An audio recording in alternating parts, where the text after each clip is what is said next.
Do you guys like Shin Megami Tensei 4 Apocalypse? Because I sure as hell know that I like Shin Megami Tensei 4 Apocalypse. In fact, Shin Megami Tensei 4 Apocalypse is one of my favorite Shin Megami Tensei games. And I was stoked as hell when one of my Discord members, B, told me that there were some prequel stories. She also told me that she had translated them. And you guys can bet your butts that I was on that crap straight away with my eyes glued to the screen reading it. There are two of these prequel stories, with one of them revolving around Nikari and the other revolving around Asahi. These stories also come with two cool neat key artworks for them, and I will show them in the video, but click the link down in the description below not only to read the story but to check out these cool art pieces too, because my video obviously won't do these pictures enough justice. I will read out these stories in this video. If you want to hear that, keep on listening, keep on watching, and if you don't, just check out the link in the description and go read it for yourself. So without any further ado, let's get right into the first one with Nikari's side. Even the Bible could be written by the hands of demons. Whose words are they? I picked up a book that had fallen on the floor in the doorway of the church, and I wondered. I sat on the stone steps, reminiscent of medieval Europe, and looked up to the sky. All you could see was a thick layer of bedrock that blocked out the sun. For 25 years, that ceiling has covered Tokyo, the city we live in, that has become the nesting place of demons. Mr. Nikari, we finished collecting the relics. A girl in a blue dress appeared, Asahi. Her long hair swayed as she called out cheerfully. Behind Asahi was Manabu, a young man with long dark hair who wore a helmet with goggles, as well as a reggae shirt and a flamboyant scarf. Nanashi, a boy in a green jumpsuit, followed behind. I stood and put the book back where I found it and called out to Manabu. Manabu, have you finished teaching them to collect relics? Of course, Mr. Nikari, Manabu replied with a thumbs up. Relics are the symbol of a once glorious civilization, and a valuable resource for the people of Tokyo.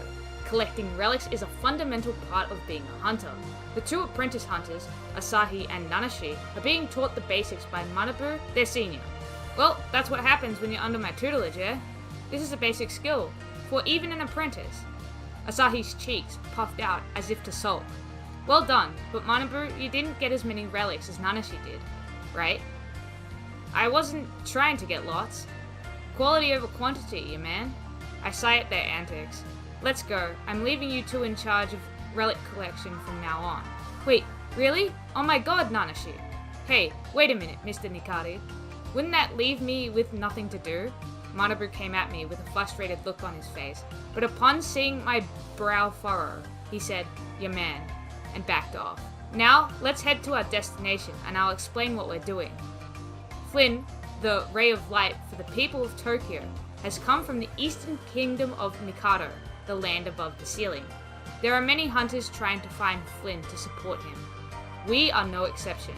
I lead Manabu, Nanashi and Asahi to the destination and tell them the purpose of the mission. The purpose of this mission is to gather relics that can be used as weapons to assist Flynn in his final battle. Where we're headed is a place that used to be called the police station. So there are weapons and relics that can be used in battle. It's only a possibility. The police station we're heading to is one of the places the Mobile Investigation Unit, as they were called in Japan, used to be based before the demons appeared. They were allowed to carry guns at all times, so it wouldn't be a surprise if there were any there. We're almost there. Oh, is that it? Asahi pointed to the building up ahead. As soon as I replied yes, I unsheathed my sword. Manabu too unholstered his gun. Mr. Nikari, are there enemies? No, but you'd best be on your guard. I pointed with my chin to a dark patch on the road. Just as Asahi was about to scream, Nanashi made the quick decision to cover her mouth with his hand. At the edge of the patch I pointed to was a reddish-black, fleshy skull that lay next to a headless body, slumped over on the ground, sitting in a pool of warm blood. The head had been removed from his twisted neck, the bone marrow bared in the red and black blood, the arms crushed beyond recognition, and legs cut off to prevent escape. It was easy to tell at first glance that his murderer enjoyed the act. Thank you, Nanashi. I'm fine now. Nanashi took his hand away upon hearing Asahi's words. Though assuring him she was fine, Asahi's face was tense and pale. Nanashi, on the other hand, was unperturbed. Though an apprentice, he was unfazed by the horrible scene, which even Manabu turned away from, and surveyed the situation straight and calmly. I admire his steadfastness, but at the same time I can't help but feel a sense of dread. No, this isn't the time for those thoughts. I clear my mind and tell the three of them. Our destination is only a stone's throw away. Let's keep moving and get what we came for. The three nodded, each of them keeping their eyes peeled as we moved towards the police station. What's this? The entrance blocked? Asahi was correct. The entrance was blocked by a barricade made up of many desks, chairs, and vehicles. We don't have enough time to move all this. Next to Manabu, Nanashi pondered with his hand over his mouth. What's the matter, Nanashi? If you have something to say it. As I encouraged him to share his thoughts, Nanashi pointed to the entrance of the building beside the station, then to its roof. The building he pointed to was taller than the station and didn't seem to have a blocked entrance. I see, we jumped from the roof of the neighboring building. Is that right? Nanashi nodded at my words. What? We're jumping? Seriously? We don't have much of a choice. Give me a break, you man. Manabu's shoulders slumped in disappointment. When I was a child, I dreamed of flying freely in the sky, though I don't think today's kids see it that way. A child covered by bedrock, with no sky or sun, wouldn't find the idea of flight appealing. I too may never again indulge in such fantasies.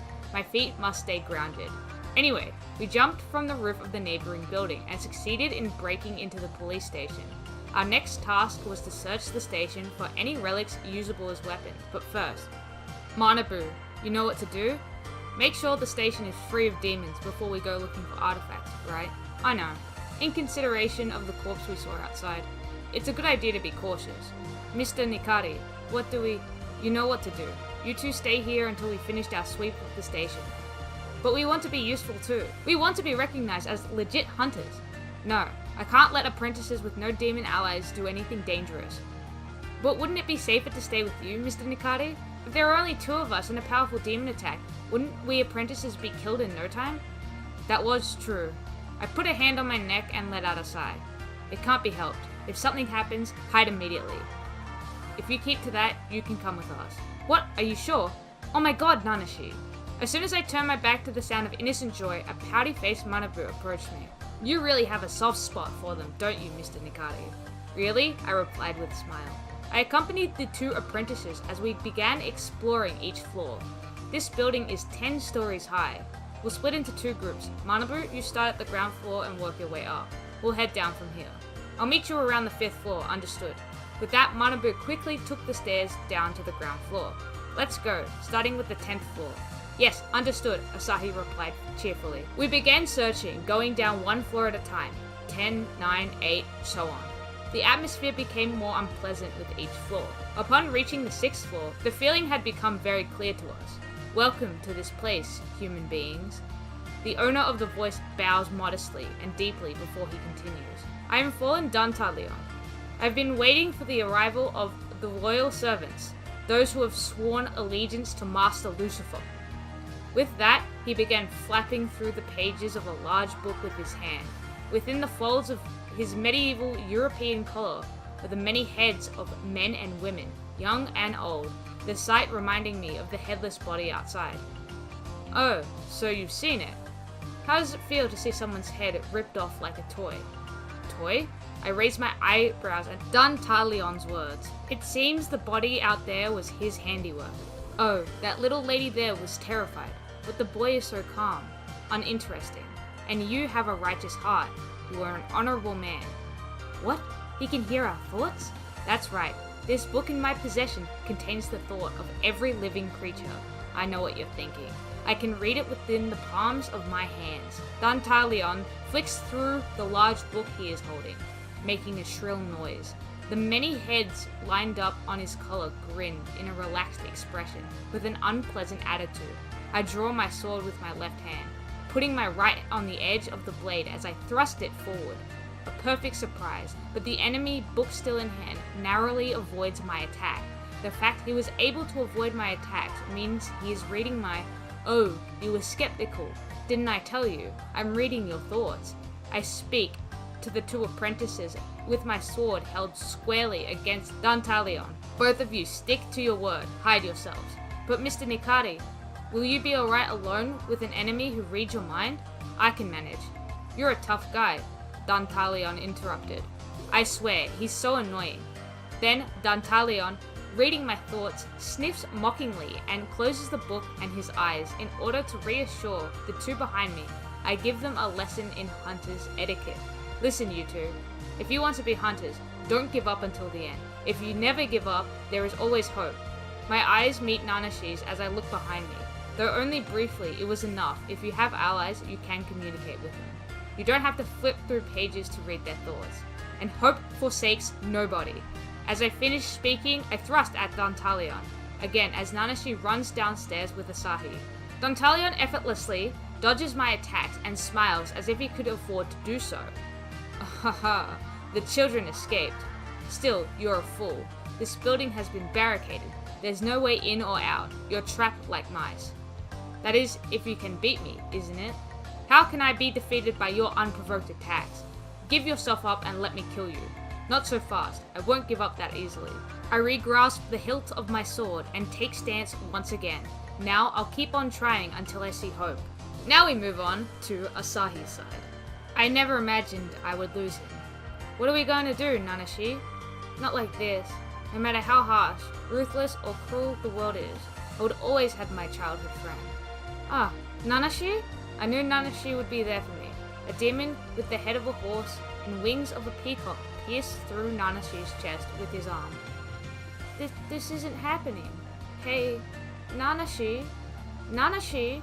The demon snarled and pulled out his right arm that was penetrating Nanashi. Immediately, blood began gushing out as if a cork had been removed.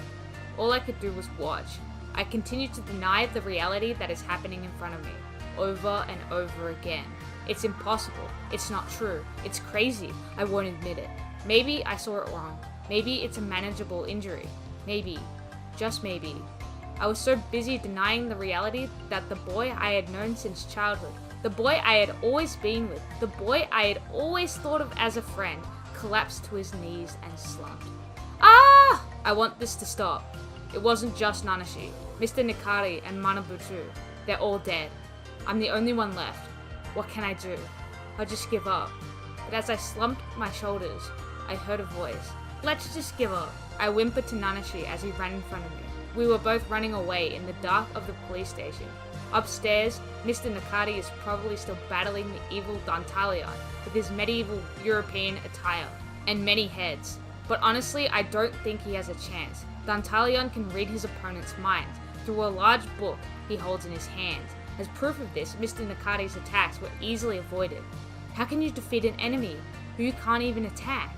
Nanashi, we're all going to be killed by demons, aren't we? Even though it wasn't cold, my legs were shaking by themselves. Desperately suppressing the urge to fall down on the floor and cry, I continued following Nanashi.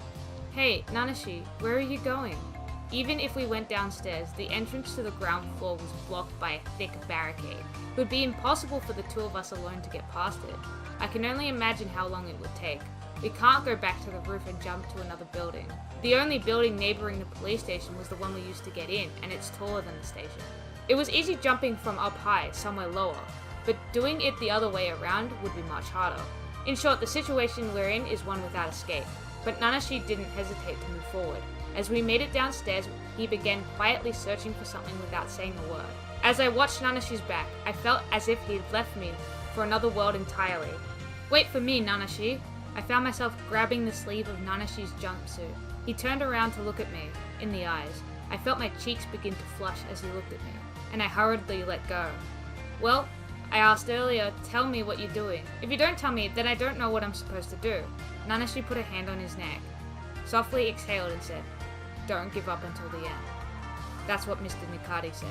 Nanashi nodded as he took my hand and handed me something. This is a pistol. When did you find this? If you never give up, there's always hope. Saying that, Nanashi took out his own pistol. And hope forsakes nobody. He continued, pointing behind me. Huh? What are you two doing here? When I turned around, our senior was standing there, dressed in his reggae attire. Your hope is here, you man. We were able to regroup with Manabu, and we told him about our situation. We began making our way back to the floor when Mr. Nikari was fighting Dantalion. An enemy who can read thoughts. Well, it's a common ability. There are many ways to win, Manabu said confidently. Just like in manga, you don't have to think. You attack too fast for the opponent to react, right? That's the way to win, man. But how do you fight without thinking? No, he couldn't do that. Mr. Nikari's the type to think things through, so that won't work. Manabu stuck to the wall and looked ahead. He had a light tone, but moved cautiously, like a man crossing a worn bridge. So what about attacks too fast for the opponent to react to? I don't think that'd work either. Manabu signaled with his hand for us to stop and look back at her. Mr. Nikari's fighting that demon up ahead. It looks like he's been attacking for a while, but neither of them have taken any damage yet. That demon is very strong. Very strong? What are you going to do? Don't ask me. Think for yourself, Yaman. Manabu crossed his arms with a bitter look on his face. About 20 minutes had passed since Mr. Nikari and Dantalion began their battle. It's impossible for both of them to go so long without hurting each other. It's obvious we're being played. Even Mr. Nikari, the strongest of us, was helpless against him in a desperate situation. Despite this, Nanashi remained calm and patted Manabu on the shoulder. What's up, Nanashi? Got a plan? Nanashi nodded and told Manabu what he wanted him to do. When Nanashi finished, Manabu said, "Alright, I'll do as you say," and went into action. Nanashi and I were waiting in the corner of the corridor, which was too narrow for two people to stand side by side, for Manabu to summon his demon allies. I was sitting on the floor looking up at Nanashi, who was watching the end of the corridor. Nanashi's plan was very simple, or could it be called an operation? Currently, we're the only two who know of the plan. Considering the possibility that Dantalion found out, Nanashi only told Manabu to escape with Mr. Nikari. I'd be lying if I said I wasn't worried, but I felt a strange sense of release upon seeing Nanashi's unconcerned face. Hey, Nanashi, I'd given up before. We don't have any allied demons and we can't fight, but you went to find Manabu, came up with a plan, and thought hard about our option. I couldn't have done that. I was so full of shame that I tied my lips into a tight knot. You're amazing, Nanashi. Nanashi soothingly patted my head as I turned it to the side. Nanashi. My heart began to burn and my cheeks naturally flushed. I took a deep breath to regain my composure. Shortly afterwards, we heard Manabu shouting, accompanied by the sound of footsteps running towards us. Yaman, I've escaped with Mr. Nikari, like you said. I'll leave the rest to you. Manabu ran through the cramped corridor, followed by Mr. Nikari running as fast as he could. Nanashi saw them pass, leaning out from the shadow, with his gun in hand. Following Nanashi's lead, I pointed the muzzle of my gun at Dantalion, who was chasing Mr. Nikari and Manabu down the corridor. What's this? Oh shit! Dantalion read our thoughts, but it was too late. He had already entered the narrow corridor, so narrow that no two people could stand side by side. Nanashi and I both fired our guns. Yeah, this isn't much of an operation. We just lured him into a narrow space and made a beehive out of him.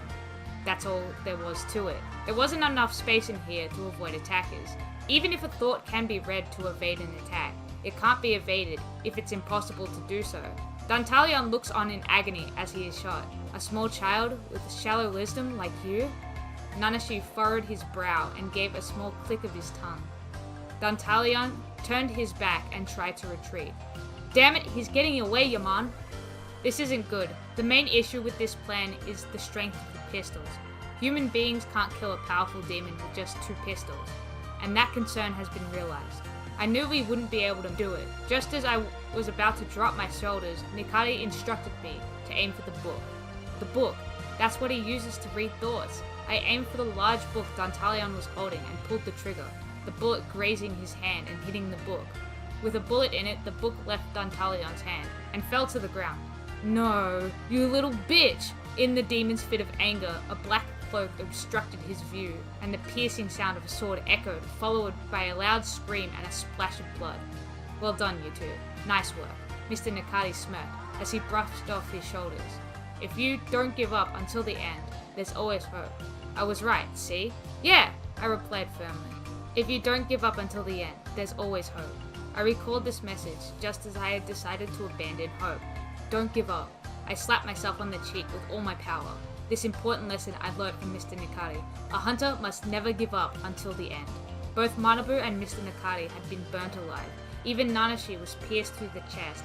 Even the thought of it blurs my vision with tears. No matter how many times I wipe them away with the back of my hand, the tears continue to fall, but I'm still trying to think of what to do in a desperate struggle. I have to fight. Surrounding me was an army led by the horse-headed demon who'd killed Nanashi. There was no way I, alone, can defeat them. But what about allied demons? I looked around and found Mr. Nakati's phone lying next to his body. I crawled over and reached for it. Sluggishly, I navigated my phone and tried to summon a demon, but the phone began beeping and a warning popped up on the screen. What's this? Why can't I summon a demon? What do you mean my level's too low? I'm so overcome with frustration that I begin crying again. How can this be? After all, I can't. I'm still trying to give up. I thought I'd made up my mind not to give up again. Nanashi. An unconscious cry for help escapes my mouth.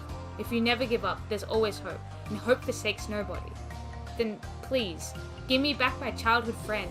I called out in my heart and looked up. No. There stood the hope I thought I had lost. Nanashi? Nanashi! You're alive? At the sound of my voice, Nanashi gave me a fearless smirk.